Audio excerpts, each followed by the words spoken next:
Starting just after Finland's independence in 1917, we will be covering how important historical events shaped Finland's cinema in that era up to the present day. Finland struggled to unite its people after the Civil War. Film was used to represent an undivided utopic nation to help Finnish people heal and homogenize the country. The films avoided political and societal conflicts to address a larger audience. Class conflicts were simply solved on a personal level. The Logger's Wife, a rural melodrama directed by Erik Karu in 1923, who was one of the most prominent figures in Finland's early cinematic history, represented and helped define concepts of national cinema at that time. This film is one of the first full-length Finnish films, and like most films of its era, the landscape played a key character, and the plot is an adaptation of a novel. The story follows a family feud that takes place on the edge of dangerous rapids that ties into the drama. It follows an archetypal lumberjack and a strong female character, Hannah. The film was so popular that it played outside of Finland's borders and was remade in 1937 with sound. World War II was a very difficult time in Finland. They were involved in 3 separate conflicts that came with a heavy cost. These left deep wounds that would not be resolved for decades. Domestic films nearly entirely disappeared during Soviet occupation in these conflicts, but returned when the Finns pushed back in 1941. Resorting back to the classics melodrama style of the 1920s and 30s that they were comfortable and familiar with.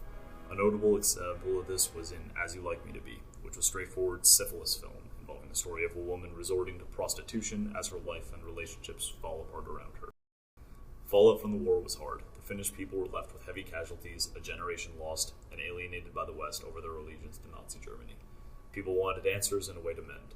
Edvin Laine did this with The Unknown Soldier in 1954. An adaptation of Väinö Linna's novel of the same name, the movie aimed to accurately depict the war, produce a positive image of Finland internationally, and to help the Finnish people deal with the collective national trauma that was still very fresh. It went on to become the most famous and successful Finnish movie of all time. The film industry suffered setbacks from the war. Many cinemas were lost and tax on film went up, which crippled the industry. Pessimistic, dark films appeared to imitate the mood of the people, but they took more fondly to the lighter ballads and melodramas from before as an escape. They remained prominent into the 1950s. Tired of the same genre for so long by the late 50s, Finns began to turn to American film. This and an actors' union strike leading to raised production costs caused a prolonged downturn in Finnish cinema.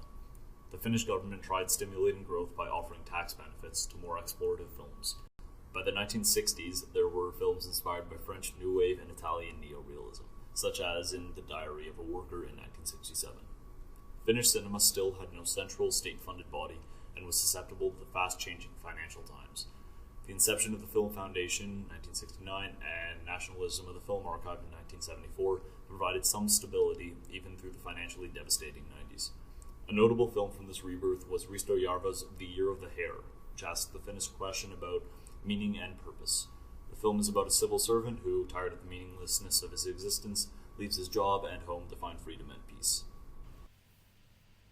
Aki Kaurismäki's workers' trilogy, Shadows in Paradise, Ariel, and The Match Factory Girl, begin with scenes of work, and Kaurismäki's unique style focuses on the details of the individual life and destiny of the main characters, accurately representing Finland in the 80s.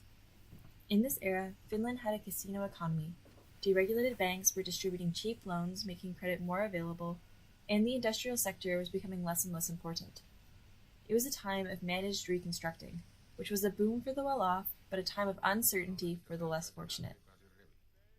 Kaurismäki's Ariel follows the main character Taisto, who leaves the decaying mining industry and teams up with Ermeli and her son. This economic transformation is represented by the mise-en-scène and contrast of Taisto's and Ermeli's homes. Taisto's home depicts a time that was dependent on the mining industry, a culture, class, and time that has come and gone. The suicide of Taisto's father in the first few scenes shows the uncertainty and fear of those stuck in this time and symbolizes the end of this era. In contrast, Ermeli's apartment in Helsinki is filled with new furniture and represents the rapid economic growth and lifestyle obtainable from accessible credit. In 1991, the breakdown of the Soviet Union caused about 20% of Finland's foreign trade to evaporate. Their market was devalued, their market forces were released, and so much more. All of these factors and many others resulted in Finland's economic depression and rise of unemployment in the 90s. Aki Kaurismäki's Drifting Clouds, released in 1996, reflected the current reality of the Depression at this time, from the perspective of ordinary working-class people. The film is an extension of the Workers Trilogy's themes. Ilona, a waitress, works at a restaurant, and as her restaurant continues to lose more customers, she ultimately loses her job. And her husband Laurie, a streetcar driver, becomes unemployed when cuts are made and he draws a low card in a game of chance. They struggle to find sustainable employment in a jobless time. At the end of the film, they ultimately establish a restaurant called Work, whose future is hopeful but uncertain.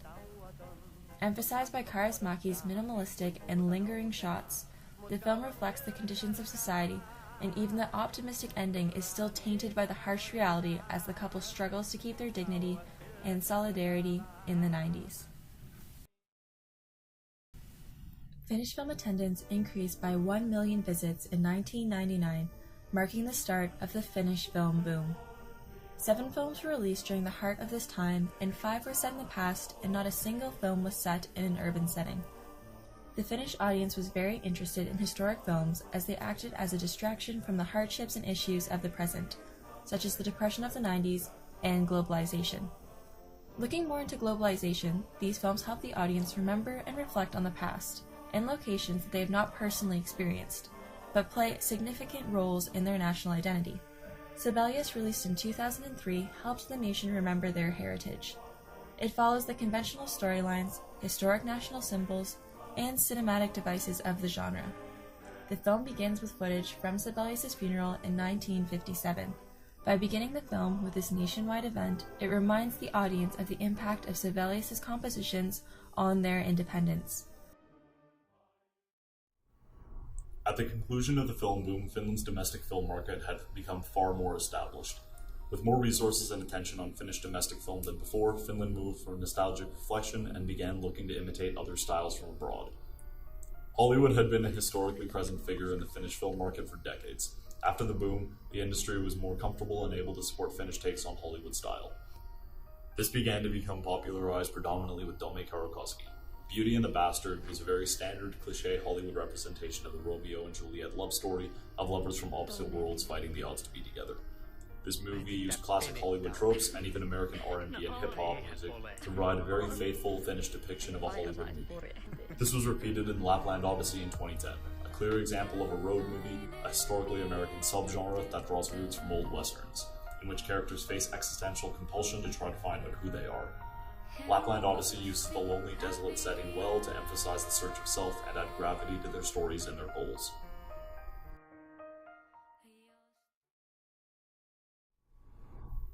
Historically, Finnish directors have used cinema to address issues prevalent to Finland at the time. Aki Kaurismäki used his films as critique for socialism and economic instability. Edvin Laine used The Unknown Soldier to help the nation heal from World War II. Nowadays, it's no different.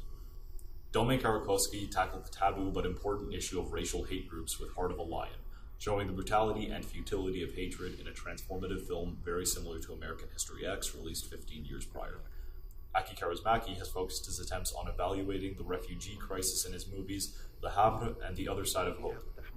With the larger impact of Finnish domestic cinema still remaining from the boom, the industry has become more comfortable using films as a platform for expressing political views and trying to incorporate global filming techniques into Finnish culture as a way to ease the people into this new and quickly changing world instead of retreating to a nostalgic past.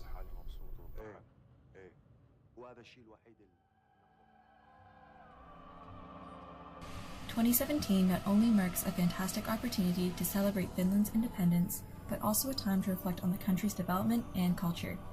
Finnish national cinema has changed over the years and been impacted by historical events and used as a method of expression. It is a remarkable feat that Finland has endured through the economic and social turbulence of the last century, and we're looking forward to seeing where their cinema goes next.